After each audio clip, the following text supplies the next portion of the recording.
Se rieron de él por lavar platos, hasta que salvó el restaurante de un desastre monumental. Nadie creyó en este mexicano callado, pero cuando el fuego estalló y todos huyeron, él fue el único que no se movió. En una ciudad donde los sueños se venden más baratos que el café del desayuno, un hombre mexicano de unos 50 años, con el rostro marcado por años de sol y silencios prolongados, limpiaba platos en la cocina trasera de un lujoso restaurante en el centro de Los Ángeles. Nadie conocía su nombre completo, solo lo llamaban el de los trastes. Vestía siempre una camiseta desgastada, pantalones manchados de salsa y zapatos que ya habían visto mejores días. Para los comensales de traje y corbata era invisible, hasta que dejó de serlo.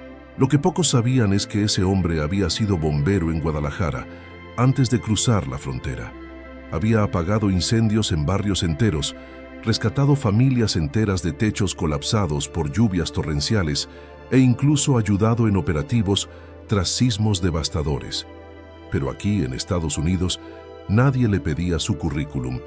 Solo le exigían que no rompiera los platos finos y que no hablara demasiado. Su acento lo convertía en blanco fácil de bromas entre los meseros, que lo imitaban al servir vino a clientes ricos que jamás voltearían a verlo. Esa noche, sin embargo, todo cambió. El restaurante estaba repleto. Celebridades locales, empresarios y una pareja de influencers grabando su experiencia gourmet. La cocina hervía en actividad, los vapores se mezclaban con órdenes apresuradas y gritos en inglés. Entonces, un chispazo eléctrico en la freidora industrial encendió una llama que en segundos se convirtió en un infierno. El grito de ¡fuego! Estalló como una bomba y todos, chef incluido, corrieron hacia las salidas. Todos menos él. Mientras el humo negro invadía el salón principal y los comensales entraban en pánico, el mexicano no huyó.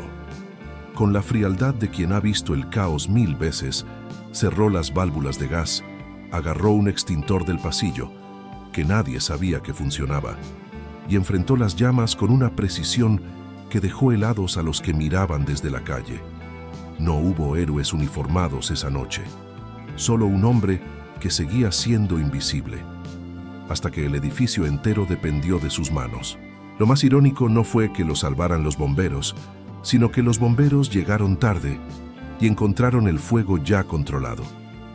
El dueño del restaurante, pálido y tembloroso, lo abrazó entre lágrimas. Pero días después, cuando las cámaras se fueron y los titulares se olvidaron, ¿siguió lavando platos o la ciudad finalmente lo vio como era? Las primeras horas después del incendio fueron un torbellino de confusión y adrenalina. Mientras los bomberos inspeccionaban los daños y los reporteros entrevistaban a clientes histéricos, el mexicano permaneció en silencio, recostado contra la pared trasera del edificio, con las manos temblorosas pero la mirada fija en el suelo. Nadie le ofreció agua, ni una manta, ni siquiera una palabra de agradecimiento en ese momento. En cambio, el chef, aún con su delantal manchado de hollín, lo miraba con una mezcla de vergüenza y resentimiento, como si el acto de valentía de aquel hombre hubiera expuesto su propia cobardía frente a todos. Los videos del incidente comenzaron a circular en redes sociales antes del amanecer.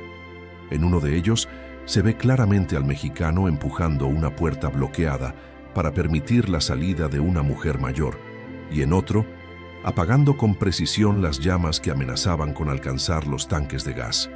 Los comentarios se dividieron. Algunos lo llamaban Ángel Anónimo. Otros insistían en que debía tener papeles para merecer tanto reconocimiento. La ironía era cruel. Lo celebraban, pero seguían cuestionando su derecho a existir. Al día siguiente, el restaurante estaba cerrado por orden de las autoridades. Los dueños se reunieron en una oficina con aire acondicionado, discutiendo si debían pagarle un bono o simplemente despedirlo por cuestiones de protocolo. Mientras tanto, él regresó al mismo lugar donde dormía desde hacía 3 años. Una habitación minúscula, alquilada en el garaje de una familia en Boyle Heights. Allí, sobre una cama de resortes oxidados, se quitó los zapatos y observó sus pies llenos de ampollas, no por el fuego, sino por caminar kilómetros todos los días desde su hogar hasta el trabajo.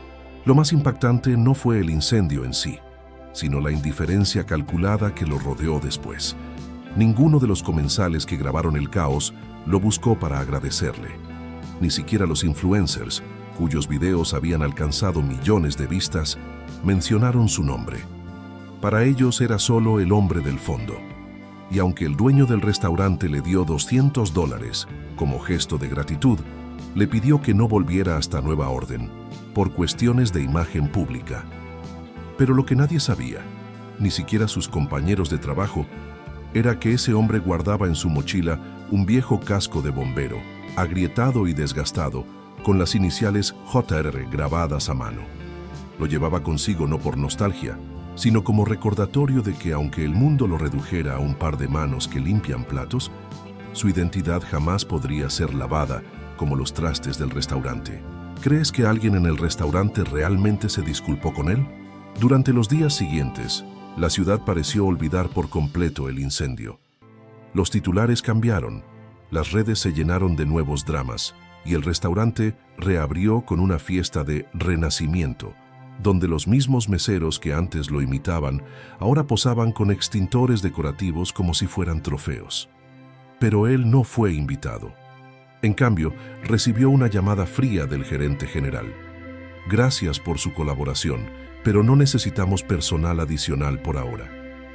Era un despido disfrazado de pausa temporal, una de esas frases que suenan suaves, pero dejan cicatrices profundas. Sin embargo, algo inesperado comenzó a ocurrir en su barrio. Los vecinos, muchos de ellos inmigrantes como él, habían visto los videos. Algunos reconocieron su rostro y lo abordaron en la tienda local, ofreciéndole comida, ropa o simplemente un «gracias, hermano». Un joven estudiante de cine, hijo de una costurera que vivía 2 calles más allá, le pidió permiso para filmar su historia. Al principio, él se negó. «No soy nadie», decía. Pero el muchacho insistió.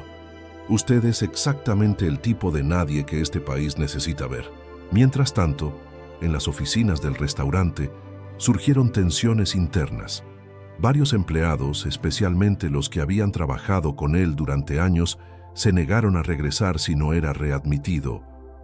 «Él salvó nuestras vidas y ustedes lo tratan como basura», le dijo una cocinera al dueño frente a todo el personal.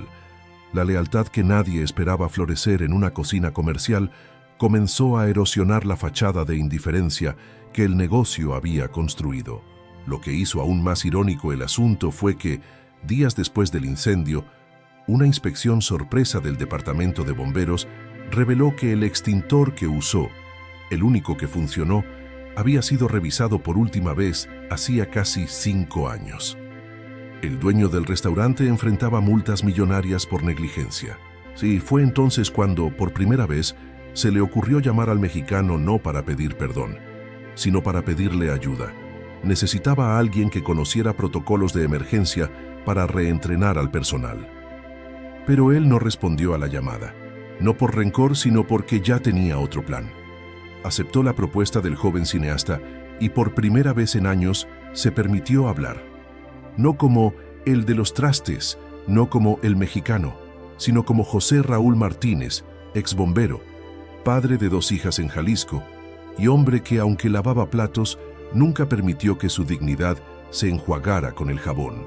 ¿Crees que el dueño del restaurante realmente quería enmendar su error? José Raúl nunca imaginó que su historia trascendería las calles de su barrio. El cortometraje del joven cineasta, filmado con una cámara prestada y luces improvisadas en su garaje, fue subido a YouTube con un título sencillo: El hombre que no huyó. En menos de una semana, superó el 1.000.000 de vistas. No por efectos especiales ni por dramatismo barato, sino por la crudeza de su testimonio. Habló de cómo cruzó la frontera con apenas $20, de cómo durmió bajo puentes mientras buscaba trabajo y de cómo, al llegar al restaurante, fingió no entender inglés para evitar más burlas, aunque lo hablaba perfectamente desde hacía 10 años. El video comenzó a ser compartido por sindicatos de bomberos, organizaciones de derechos migrantes y hasta por un congresista local que lo citó en un discurso sobre el valor del trabajo esencial. De repente, José Raúl ya no era solo un exbombero olvidado. Se convirtió en símbolo de una verdad incómoda, que millones de personas invisibles sostienen ciudades enteras con sus manos sin recibir ni un ápice de reconocimiento, hasta que salvan el día. El restaurante, por su parte, intentó capitalizar la fama.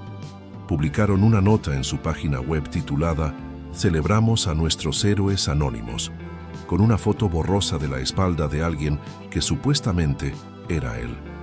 Pero los seguidores del video notaron el engaño al instante. Las redes estallaron. «¿Ahora sí es héroe cuando les conviene?», escribió uno. «Primero lo echan, luego lo usan como marketing», añadió otro. La presión pública fue tan fuerte que el dueño tuvo que salir a dar una disculpa formal, pero ya nadie le creía. Mientras tanto, José Raúl recibió ofertas que nunca imaginó. Una fundación le ofreció una beca para certificarse como instructor de seguridad contra incendios en California. Una cadena de restaurantes lo contactó para que liderara un programa de capacitación sobre emergencias para empleados de cocina. Incluso un canal de noticias en español le pidió una entrevista exclusiva, pero él, con la misma calma con la que enfrentó las llamas, eligió solo una: la beca. «Quiero enseñar, no ser espectáculo», le dijo al joven cineasta. Lo más profundo de todo no fue el cambio en su situación económica, que aún dormía en el mismo garaje, sino el silencioso orgullo que volvió a sus ojos. Ya no bajaba la mirada al caminar. Ya no se disculpaba por ocupar espacio, porque había comprendido algo poderoso. No necesitaba que el mundo lo viera para saber quién era. Pero si el mundo finalmente lo miraba, entonces usaría esa mirada para iluminar a otros. ¿Crees que José Raúl regresó al restaurante algún día? Meses después del incendio, el restaurante enfrentaba una crisis de reputación que ni el mejor chef del mundo podía salvar. Las reseñas en línea se llenaron de comentarios como «¿Dónde está el verdadero héroe?» y «No comeré aquí mientras traten así a su gente». Las reservas cayeron un 60% y los antiguos clientes de élite comenzaron a preferir lugares más éticos.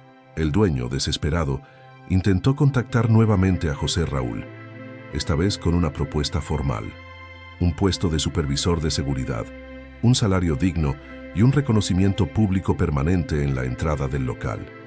Pero José Raúl ya estaba inmerso en su nuevo camino. Asistía a clases en una escuela técnica por las mañanas, daba charlas voluntarias en centros comunitarios por las tardes y los fines de semana ayudaba a otros inmigrantes a prepararse para certificaciones de emergencia. Había formado una pequeña red de exbomberos, cocineros y trabajadores de la construcción que enseñaban protocolos de seguridad en español, algo que nunca antes se había hecho de forma organizada en la zona. Lo sorprendente fue que, aunque rechazó la oferta del restaurante, no lo hizo con rencor. En una breve llamada telefónica, le dijo al dueño: «No vuelvo, pero si algún día hay otro incendio, seguiré actuando como lo hice. No por usted, sino porque es lo correcto». Esa frase, simple y contundente, terminó filtrándose a la prensa y se convirtió en un mantra para muchos trabajadores invisibles que se sintieron representados. Mientras tanto, su historia inspiró cambios reales. El Ayuntamiento de Los Ángeles aprobó una ordenanza que obligaba a todos los restaurantes a capacitar a su personal en seguridad contra incendios en su idioma materno. Varias empresas comenzaron a revisar sus protocolos internos y algunos dueños, con genuina vergüenza, buscaron a sus empleados más veteranos para ofrecerles puestos con mayor responsabilidad y respeto. José Raúl no buscaba revolución, pero su silenciosa firmeza había encendido una chispa. Incluso el chef que huyó esa noche terminó buscándolo. No para pedir trabajo, sino para pedir perdón. Se encontraron en un pequeño parque de East LA, bajo un árbol de jacaranda en flor. No hubo cámaras, ni discursos, solo dos hombres que se miraron por primera vez como iguales. El chef le entregó una carta escrita a mano y una llave. Es la del cuarto de emergencias del restaurante. Si alguna vez decides usarla, estarás siempre bienvenido. José Raúl guardó la llave en su bolsillo, pero nunca la usó. ¿Crees que el chef realmente cambió después de ese encuentro? Con el paso del tiempo, La historia de José Raúl dejó de ser viral para convertirse en legado.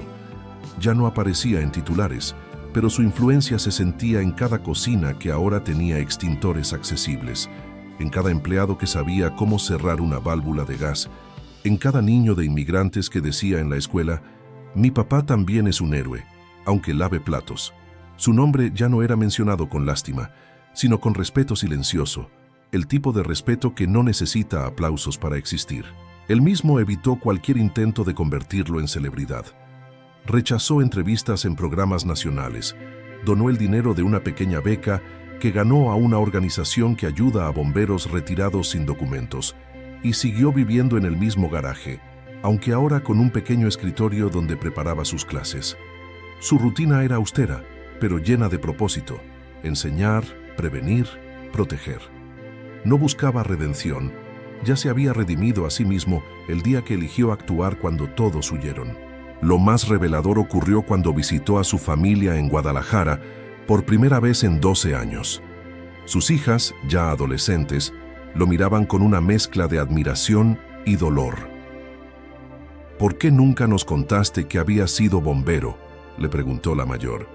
Él respondió con una sonrisa triste: «Porque aquí no me dejaban serlo». Pero eso no significa que lo olvidara. Esa noche, cenaron en un puesto callejero, y por primera vez en años José Raúl se permitió llorar, no por lo que perdió, sino por lo que logró sin renunciar a quien era. Al regresar a Los Ángeles, recibió una carta del departamento de bomberos local. No era una oferta de empleo. Sus años y su estatus migratorio lo impedían, pero sí una invitación formal para formar parte del Comité Asesor de Seguridad en espacios laborales de alto riesgo. Era la primera vez que una institución oficial lo reconocía no como el mexicano que lavaba platos, sino como experto, como voz autorizada. Firmó el documento con la misma caligrafía firme que usaba en sus antiguos informes de bombero, que aunque el restaurante donde todo comenzó cerró definitivamente un año después, víctima de su propia arrogancia y la indiferencia sostenida, el edificio fue reinaugurado como un centro comunitario de capacitación laboral. En la placa conmemorativa, entre los nombres de los donantes y funcionarios, hay una línea pequeña, casi escondida, pero clara: inspirado en el valor silencioso de quienes sostienen el mundo con sus manos.